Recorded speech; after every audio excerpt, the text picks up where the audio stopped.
Assalamualaikum warahmatullahi wabarakatuh. Perkenalkan, kami dari kelompok 3 yang membahas terkait topik partisipasi politik dengan judul Analisis Partisipasi Politik Masyarakat dengan Studi Kasus Pemungutan Suara Ulang Kepala Daerah Kabupaten Serang tahun 2024. Di sini dengan kami beranggotakan saya Rahmat Syahida Dewi dengan NIM 666123062 dan saya Maria Gresela dengan NIM 666123081 dengan saya Pinkan NIM 6661230 126. Saya Dika Putra Pratama dengan NIM 66612300151. Nah, pada video ini kita akan membahas terkait bagaimana sih topik partisipasi politik itu dikaitkan dengan kasus pemungutan suara ulang Bupati Kabupaten Serang pada tahun 2024 dan juga tahun 2025. Yuk kita simak lebih lanjut. Dadah! Nah, teman-teman, pada video ini kita akan membahas bagaimana sih dinamika perubahan demokrasi di Kabupaten Serang, terutama pada fokus tingkat partisipasi pada Pilkada tahun 2024 dan juga pemungutan suara ulang pada tahun 2025. Data menunjukkan bahwa pada Pilkada 2024, tingkat partisipasi masyarakat Kabupaten Serang itu berkisar di angka 73,6%, lalu menurun pada tingkat partisipasi PSU yang berkisar di angka 64,43%. Nah, dari data tersebut terjadi penurunan angka partisipasi. Yuk kita simak lebih lanjut. Voting adalah bentuk partisipasi paling fundamental dalam demokrasi, di mana kedaulatan rakyat diberikan secara langsung melalui bilik suara. Mari kita lihat bagaimana realitas antusiasme masyarakat kita di lapangan, yaitu masyarakat Kabupaten Serang.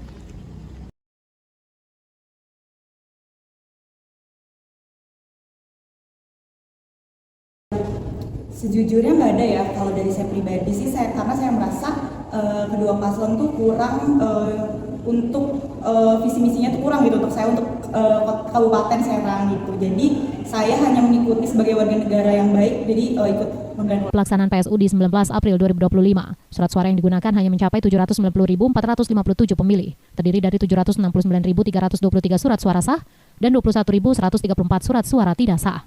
Dengan demikian, partisipasi masyarakat dalam menentukan pilihannya berkurang sebanyak 111.314 pemilih. Nah, berdasarkan hasil analisis kelompok kami, penurunan ini menunjukkan bahwa partisipasi voting bersifat fluktuatif. Meskipun kesadaran politik masyarakat sudah cukup terbentuk, beberapa faktor utama yang memengaruhi antara lain perbedaan karakter PSU yang tidak serentak, kejenuhan pemilih, keterbatasan waktu bagi pekerja di luar daerah, serta momentum libur panjang. Meskipun sosialisasi dan distribusi undangan sudah tinggi, kehadiran pemilih tetap bergantung pada keputusan masing-masing individu untuk datang ke Campaign TPS. activity. Aspek ini mencakup keterlibatan aktif dalam mengkampanyekan suatu kandidat atau visi tertentu. Kira-kira bagaimana sih keterlibatan aktif masyarakat Kabupaten Serang dalam dinamika kampanye ini? Mari kita simak. Pada indikator kedua ini, PSU Pilkada Kabupaten Serang, aktivitas kampanye tidak dilaksanakan karena mengikuti putusan Mahkamah Konstitusi sehingga pasangan calon tidak memiliki ruang kampanye formal dan alat peraga kampanye ditertibkan. Penyelenggara lebih fokus pada kesiapan teknis, sementara dinamika interaksi politik menjadi terbatas. Meski demikian, partisipasi yang menyerupai kampanye tetap muncul melalui sosialisasi oleh PPK, PPS, dan KPPS, tetapi berlangsung dalam skala kecil. Nah, yang ketiga yaitu communal activity, bahwa partisipasi ini terjadi di luar agenda pemilihan, memiliki fokus pada kerjasama untuk kepentingan sosial masyarakat. Berikut adalah temuan analisis kelompok kami.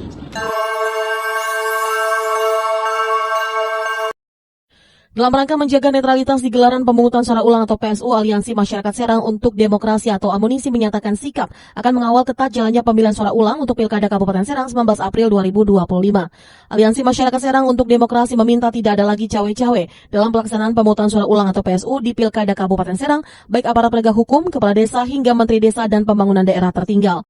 Nah, keterlibatan communal activity dalam pelaksanaan PSU di Kabupaten Serang terlihat jelas melalui pergerakan kolektif kelompok masyarakat yang memiliki keterikatan kuat terhadap isu kepemimpinan daerah.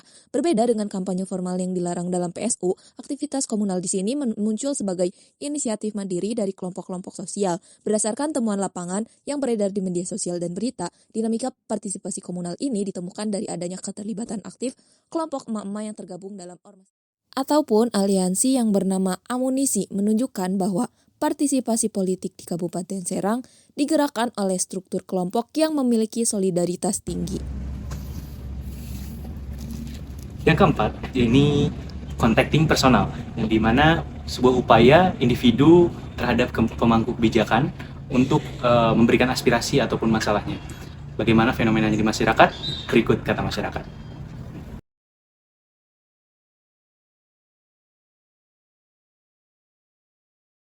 Awalnya sih sempat kaget ya, karena kan diadakannya PSU ulang itu karena ada main kecurangan uang atau main politik. Tapi karena ketahuan itu hanya satu kan, satu calon pasangan kan. Padahal sebetulnya kalau misalkan kita ulik lebih dalam, keduanya itu sama-sama main politik gitu. Bawaslu Banten menangkap tangan sejumlah orang yang melakukan politik uang dalam pemilihan suara ulang Pilkada Kabupaten Serang. Setidaknya ada 12 orang yang ditangkap. Analisis terhadap aspek contacting dalam pemungutan suara ulang di Kabupaten Serang menunjukkan bahwa partisipasi politik melalui jalur personal tidak selamanya berjalan secara ideal, melainkan dapat terdistorsi menjadi praktik kecurangan yang terorganisir. Materi tersebut termanifestasi dalam bentuk penyalahgunaan data pribadi dan politik uang. Temuan media massa mengenai penangkapan ini membuktikan adanya upaya kontak personal yang transaksional. Tim sukses pasangan calon memanfaatkan celah dilarangnya kampanye formal dengan melakukan pendekatan secara diam-diam. Temuan uang puluhan juta rupiah sebagai barang bukti menunjukkan bahwa contacting disalahgunakan untuk membangun jaringan transaksional. Nah, yang kelima ada protes. Protes adalah salah satu bentuk partisipasi non-konvensional yang merupakan salah satu kontrol sosial meskipun berada di luar jalur formal. Nah, bagaimana tanggapan masyarakat mengenai bentuk partisipasi ini? Mari kita simak. Penyelenggaraan PSU ini memicu pergeseran kepercayaan publik. Masyarakat cenderung memandang bahwa KPU, Bawaslu, dan instrumen pengawas lainnya telah lalai dalam menjalankan tugas pada tahapan pilkada reguler. Akibatnya, krisis kepercayaan ini berkontribusi langsung terhadap penurunan tingkat partisipasi masyarakat dalam mengikuti proses PSU, yang merupakan protes non-konvensional. Penurunan partisipasi pada pilkada reguler terdapat 73,76% atau setara dengan 904.155 pemilih. Lalu pada PSU 64,48% atau setara dengan 790.457 pemilih. Penurunan suara sebesar 9% bukan sekedar apatisme, melainkan bentuk boikot politik terhadap kelalaian penyelenggara, baik KPU dan Bawaslu. Kelelahan politik yang terjadi bukan sekadar sikap apatis, melainkan sebuah pernyataan kritis bahwa efektivitas suara mereka telah tercederai oleh kegagalan sistem pengawasan, sehingga boikot terhadap PSU menjadi pilihan aksi politik yang nyata bagi sebagian besar masyarakat. Nah, dengan demikian, masyarakat menggunakan hak absen sebagai instrumen pernyataan kritis bahwa sistem pengawasan telah gagal dilaksanakan. Pada kasus lain di Kabupaten Pesawaran diketahui bahwa tindakan pelanggaran yang menandai awalnya gugatan, yaitu menilai kandidat Aris tidak memenuhi syarat pencalonan dengan tidak memiliki ijazah SMA yang sah dan memiliki tanggungan keuangan kepada pemerintah Kabupaten Pesawaran. Kemudian MK memberikan pertimbangan gugatan karena pelanggaran bersifat substansif dan berfokus pada keabsahan pencalonan. Putusan MK menghasilkan diskualifikasi pasangan Aris Supriyanto yang membatalkan putusan KPU Kabupaten Pesawaran dari hasil pilkada sebelumnya, memerintahkan KPU Kabupaten Pesawaran untuk melaksanakan PSU. Hasil partisipasi yang dimiliki saat PSU Kabupaten Pesawaran yang dilaksanakan yaitu sebesar 64,50%, sedangkan partisipasi saat pilkada reguler sebesar 71,89%.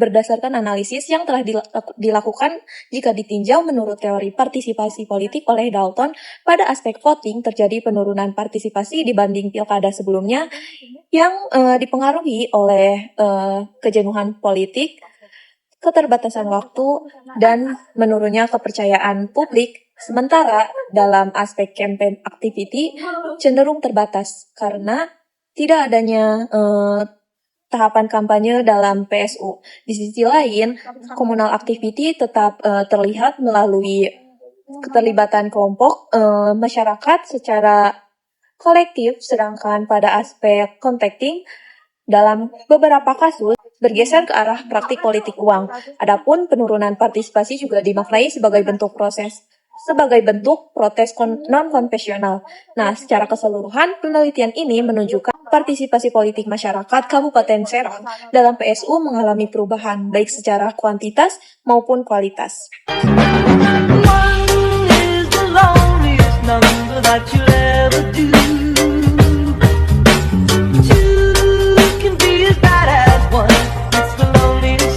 Since the number one.